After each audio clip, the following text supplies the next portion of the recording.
All right, welcome back everybody to ETS21. And I am here with Badar Khan, the president of National Grid US and a longtime ETS alum. Thank you, Badar, for joining us today. Yep, thank you, Erin, for having me. So I think we'll get right into it. And, you've talked a lot about the concept of the 2020s being the critical decade. So what does that really mean for you and your team at National Grid? Yeah, well, like many companies, we have set a goal to reduce our emissions to net zero by 2050. But my perspective and our perspective is that there's really no point almost talking about 2050 unless we've made huge progress in this next critical decade to 2030. That should have been clear. It should be clear from the weather events we're all seeing. It should be clear from the UN report a few weeks ago that talked about a code red for humanity. And so our perspective is we need to make rapid progress in this next decade. And so when we think about progress, we would say that we have a role as a company to we can have an impact on emissions society-wide across three specific areas. So energy supply, transportation, and building heat. And so for this next decade, for energy supply, our role is to be able to connect just a huge amount of renewables offshore. Our states have set targets for around 13 gigawatts by 2030. That's up from close to zero today. Onshore, we've already connected about 100,000 distributed solar systems in our territories. In New York, we need to double that by 2025, and in Massachusetts, we need to double that by 2030. For transport, again, just following the targets that our states have laid out and that we also see when we lay out our trajectory of what needs to be achieved to achieve net zero. We need around 10 million electric vehicles on the roads in our territories, in our states by 2030. We have 100,000 today. That's a 100-fold increase. And our role, of course, is to build the infrastructure to allow that to happen. And for buildings, we've got to double the rate of energy efficiency retrofits that we're doing by 2030. And we need to convert nearly all of the Northeast's 5 million oil-heated buildings. So we still have a lot of customers burning oil to heat their homes. From that to cleaner solutions. So those are the things that have to be done across those three sectors. I think that the other big difference in this next decade versus the past is that the role of the consumer fundamentally shifts. I think when we look at the emissions reduction we've seen historically, it's been as a result of a relatively small number of actors across the sort of participants in this on this stage. But to get this kind of emissions reduction we're talking about in the next decade, consumers need to be engaged, and they need to be making choices that they're not really making today. So we're increasing the number of participants in this solution, and I think that's a really important part of the next decade. Thank you. Yeah, you said a lot of things that I want to follow up on. I think, first of all, yeah, there's that point about there's no point in thinking about the future if you're not really looking at today and how we're seeing all these issues with natural disasters and like climate change is already here. So I really appreciate that point. You also mentioned infrastructure, and it does look like an infrastructure bill will pass through Congress. If that does happen, what does that mean? What are some of the immediate impacts for utilities and the energy industry as a whole? Well, first, we believe that it's needed, and we're supporters of any infrastructure package. I don't believe that will achieve our goals unless we find ways to fund the investment required, and that funding is to modernize the grid, the transmission to correct renewables, investments in resilience, investments in vehicle infrastructure, R&D, investment for R&D like green hydrogen, to solve some of the heating and heavy duty transport questions, as well as large scale storage. You know, if I just take a step back and think about what do we want to see there for a transmission and distribution utility, there's probably 3 or 4 areas.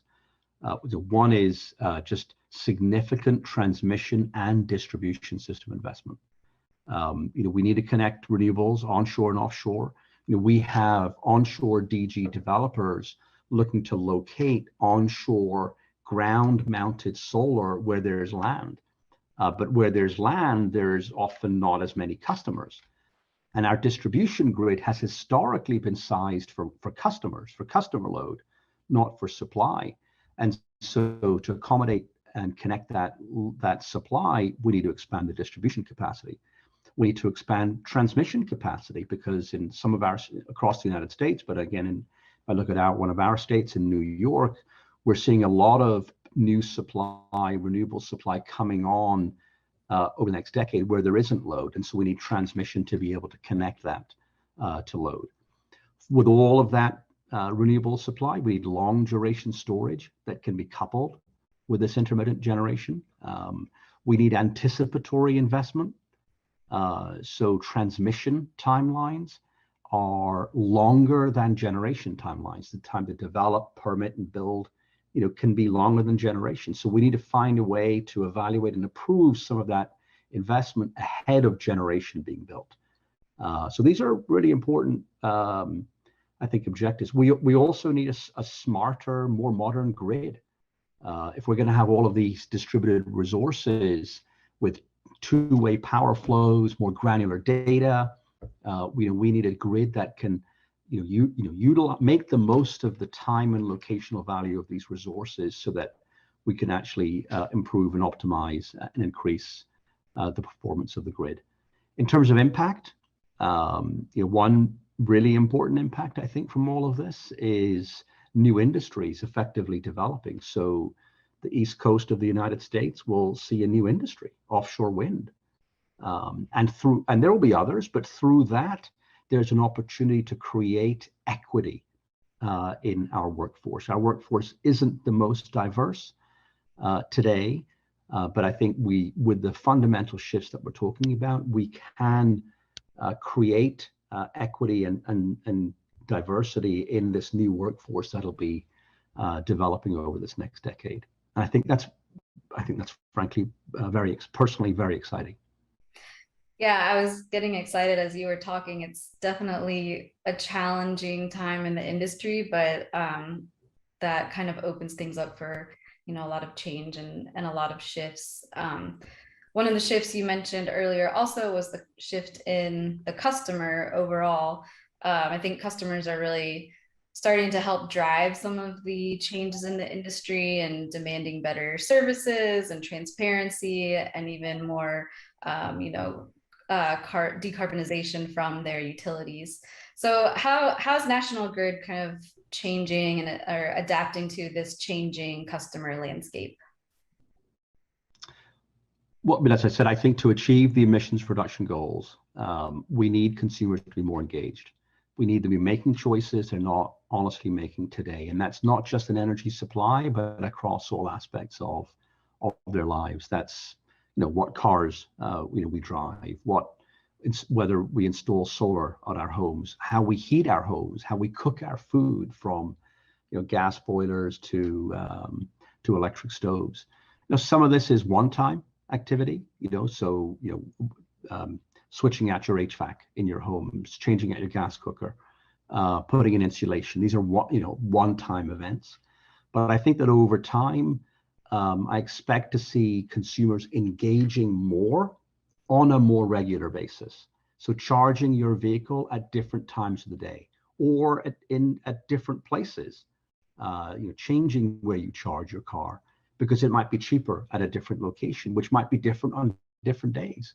Much more active engagement in demand response, either directly through behavioral insights and prompts, or automatically through a clever smart assistant that sits on your phone.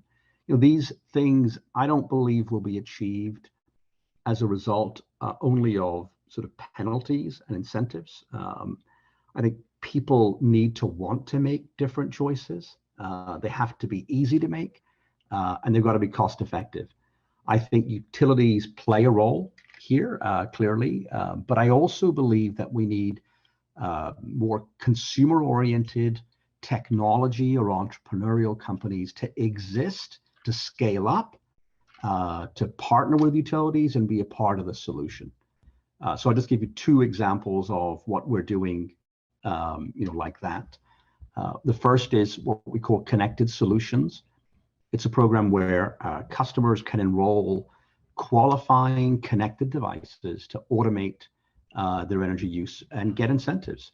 We actually have one of the largest, if not the largest, retail bring your own device BYOD program in the US. We've got tens of thousands of customer-owned devices, from thermostats, Wi-Fi thermostats, to batteries, to solar inverters, to EVs, to plug-in hybrids. The incentives for customers to enroll these devices ranges from $20 for signing to, can be up to $1,500 a year. And we give customers choice, which device to purchase, which installer to use, or to do it yourself in some cases. And through that program, we've got close to 400 megawatts enrolled with, clearly plans to keep growing that. Another example that I think speaks to this opportunity to co-create this world is through what we call National Grid Partners. So that's a corporate venture fund that we've launched. We use our own balance sheet. I think it is now the largest single utility-owned corporate venture fund in the world. We've allocated $400 million. We've made about 30 investments. So these are minority investments in entrepreneurs, technology companies who are working in that intersection of technology and energy to advance this vision. These aren't just financial investments, these are strategic investments. And they're all oriented around how do we create this or creating this ecosystem of companies that we can work with that engages, that in part engages consumers in a much more active way than they have in the past. And it's very exciting. Yeah, that sounds very interesting. And just personally being in Texas and kind of experiencing, the winter storms we had earlier this year, and then there've been some scares over the summer about needing to conserve. And I'm noticing, being in the industry myself, just, normal people who've never paid attention before, kind of wanting to know what's happening with their utilities, wanting other options. So yeah, thank you for that. It's great to hear about. You've mentioned a couple times electric vehicles and charging, and I know the Biden administration has recently released an executive order establishing a target that half of vehicles sold by 2030 be electric. So how does that sort of fit in with National Grid's electrification strategy? Yeah. So again, first of all, we support President Biden's executive order. In the Northeast, transportation represents about around 40% or maybe more of the Northeast's greenhouse gas emissions. So it's a hugely important goal. Clearly, for our own fleet, we're converting it to 100% electric for our light duty vehicles by 2030. And we're also looking at all low carbon or zero carbon alternatives for our medium and heavy duty vehicles. But I think our role goes beyond our own fleet. As I was saying up front, I think we have an important role around enabling society-wide emissions reduction. And so here, it's just getting more EVs on the road. Customers tell us that access to charging, not just at home, but at all, certainly at home, but also all other parts of their lives is critical. So public charging, fast charging, access to workplace, as well as home charging, I think are really important. So what are we doing? Well, we've launched first a comprehensive program to deploy thousands of EV charging stations in our territories. So for commercial customers, for charging stations at like grocery stores or other publicly accessible locations, to fleet customers, to help our trucks and buses convert to electric, and of course for residential customers. In the last 3 years, we've added around 3,000 charging ports across our territories. Last year, we got approval in 2020 is last year. 2019 wasn't last year. We've established that now. But last year, we received regulatory approval for one of the largest EV programs outside of California, with 16,000 charging ports in upstate New York. And in Massachusetts this summer, we filed the third phase of our EV program, which includes funding for 32,000 more charging ports. So I think that's a really important goal, first of all. I think secondly, again, to the point around engaging customers, we're actively piloting off-peak charging solutions for our resi customers so they can charge at cheaper times of the day, but also at times where there's less stress for the grid. For our fleet customers, we've got a fleet advisory service where we're helping our commercial customers develop roadmaps for converting their trucks and buses. But also it gives our engineers visibility into where that concentrated load may come online on the grid. So there's just a set of different sets of activities, all of which are super important to be able to get to the goals that you talked about, that President Biden's talked about by 2030. Mm-hmm. And just sort of a follow-up on that, and something you touched on earlier, is the equity piece. So how does this electrification, specifically around transport, help to address environmental justice issues and those equity issues? Yeah, well, I think first off, I think we need to recognize that transportation emissions disproportionately impacts low income, primarily black and brown communities. Access to electric vehicles is out of reach for many, frankly, and it is our job to make sure that all customers are able to access the benefits of this transition, not just those that can afford an EV. So what does that mean? So for customers that can afford an electric vehicle, we've got to make sure that the charging stations aren't just built on private driveways, but in publicly accessible locations, right? So in people who don't have a private driveway, but they live in multi-unit apartment buildings. Currently, in our programs, 50% of the chargers are in environmental justice communities. 70% in Massachusetts are in publicly accessible locations. For those who don't have access to an EV, we've actually been partnering with transit authorities and school districts to put buses on the roads. So transit authorities in Buffalo, in Albany, in Providence. Last year, a year ago, we rolled out our first electric school bus in Massachusetts, and we're looking to electrify more of these. I think the benefits of clean air has to be able to reach everyone. And again, it's a regulated utility where we don't choose our customers, but we serve all customers.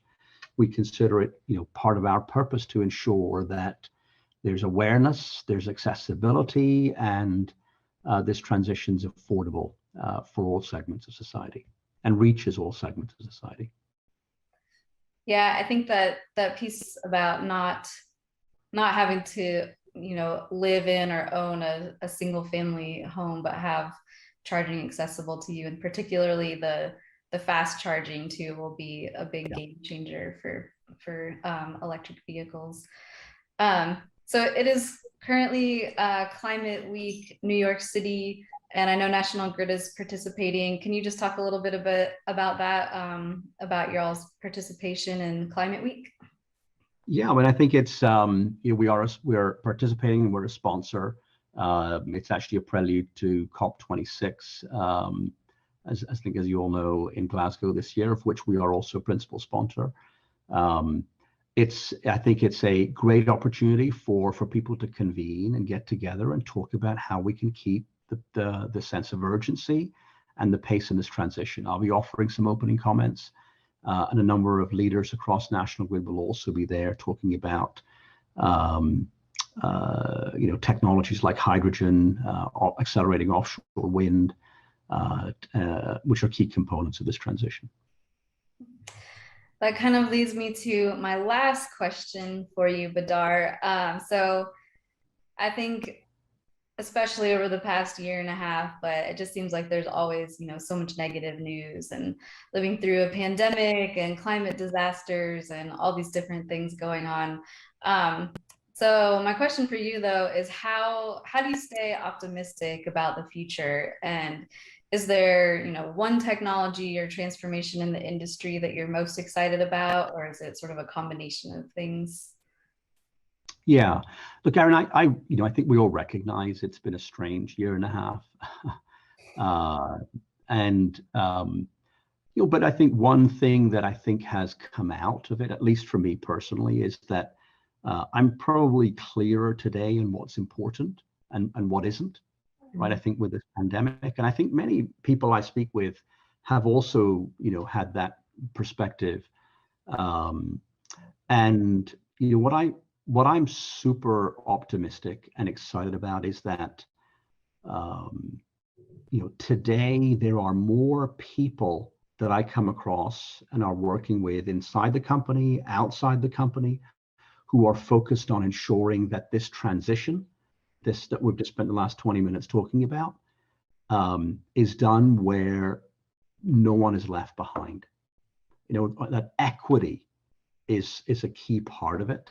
And we talked about it. You asked a question about transportation. The same thing could be said about energy efficiency. We have nation-leading energy efficiency programs, but often those don't reach people who rent. They reach people who own their homes. And folks, there are more Black and brown communities that rent than own. So how do we make sure that we're reaching those individuals? There's a lot of dialogue that I see today going there. How do we make sure that heating remains affordable for the most economically vulnerable? It is bringing together, we talk about ESG. A lot of companies are talking about ESG today, but it's bringing together the E and the S in many ways for me, and solving both at the same time through a dialogue that I think is just very exciting and I think is optimistic and one that I don't recall, quite honestly, in my career. And so I'm super optimistic about it. Well, thank you, Badar. I think that is the perfect note to end on. This year's theme of ETS is a prologue to, and I think all the things you just touched on are, a prologue to kind of a better energy world and landscape for all of us. So thank you again for joining us today at ETS21, and we look forward to seeing you next year. Thank you, Erin. It's a pleasure to be here.